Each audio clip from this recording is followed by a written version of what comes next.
11 Sussex MPs have also jointly written to Southern Water demanding they do more to combat sewage being released during stormy weather. One of them is Maria Caulfield, the Conservative MP for Lewis, who joins me now.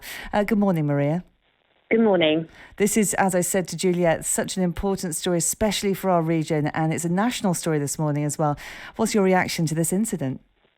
Well, Hugh Merriman, who's the local MP for Bexhill, is furious, and he's kind of led us as a group of Sussex MPs to write to Southern Water and also to the Environment Agency demanding urgent action on this because, a few days ago we saw the footage in Seaford in my constituency where sewage was discharged into the sea, and that was a deliberate discharge. That wasn't an accident that happened in Bexhill. And as MPs, we voted in Parliament earlier this year to end that practice, to start the process of eradicating sewage outflows to sea. And what we're seeing is little or no action by Southern Water in terms of our local area to start that process from happening, because outflows have always been a natural process of our sewage system, so that when they reach capacity, rather than sewage leaking back up into our homes or gardens or roadways, that there is a release into the sea. But that's supposed to be in extreme circumstances.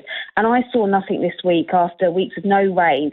We had a little bit of rain where we were, but automatically there was a discharge out to sea at Seaford. And so, we're pretty unhappy as MPs that we voted in Parliament to end this practice, and we're actually seeing the situation getting worse, not better.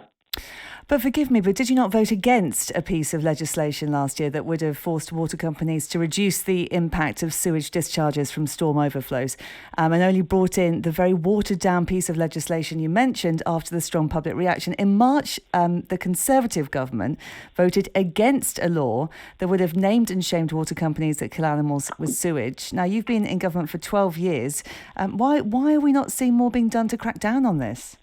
So with the first government to bring in this legislation, and it's not correct to say we voted against measures. The amendment that was brought in by the House of Lords that we did vote against was to end that discharge system immediately. Now, that might sound a great idea in theory, but what that would mean in practice is that when we do have heavy rainfall, sewage, there isn't an outflow system, would back up into people's homes, through their toilets, through their drains, in the road. So we couldn't vote for that, even though it was a well-intentioned amendment. So instead, we had voted to end the practice overall, and it is in legislation now that water companies need to be working towards eradicating that practice and publishing their plans about how they're going to do that and fund that process as well. If I may, I'm sorry to interrupt, but I mean, a letter being written, this, you've been in government for 12 years. I don't know how much, a letter to me seems like, I don't know, just not an instant reaction. The letter isn't the only thing. I've been in contact with Southern Water since that footage last week. We've seen the Environment Agency only this year issue a record fine of £90 million to Southern Water. We have instigated this transparency so people can see where these incidents are happening, and we are really holding water companies' feet to the fire because, it's not in anyone's interest to allow this to go on. But if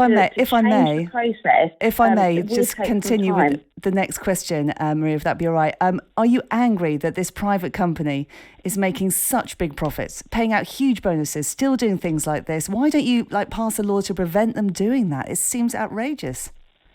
So, of course we're angry. That's why as a group of Sussex MPs, we are asking for an urgent meeting with Southern Water. I met with them. I discussed this with them earlier this week and really was fobbed off with their excuse. They said that the majority of the outflow at Seaford was rainwater. Well, that's just not acceptable. That wasn't an extreme circumstance. But you are in government, if I may. If you're so angry, why can't this just be fixed? It just seems like lots of apologies and people saying this just keeps continuing. There needs to be a solution. So we have passed legislation to end this practice. We passed that earlier this year, and water companies are supposed to be enacting that legislation right now and putting the plans in place to show us in government how they are going to end these outflow practices. When are you expecting that to happen then?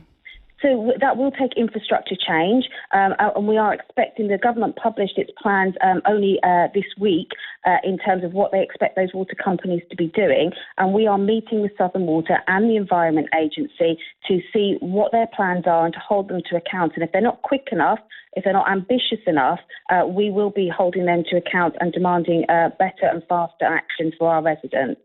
Holding to account by demanding just a better service. Surely that's been, what we've been wanting to do for the past year, but nothing seems to actually ever happen. So this is in law now, so that's the difference. This is legislation that's in place, but it's not an ask, it's not a request, it's not please can you. This is in legislation, and they will be held to account if they are not changing their sewage systems to end the practice of outflows. And there is the technology that's there now that means that sewage outflows to sea can be ended. This wasn't available, 10, 15 years ago. It is available now, and we want those companies have to, in law, put in place those systems to end outflows to sea and to improve our sewage system, so that the alternative isn't that it's backing up into people's homes and gardens and roads, which if we introduced immediately, we'd be the first people the public would be criticising for saying, why did you just not have backup plans in place? That's what we're doing now. Okay. And it's in law that water companies will have to change this practice and to end those outflows to sea. All right. Thank you so much for your time this morning. Maria Caulfield, the Conservative MP for Lewis.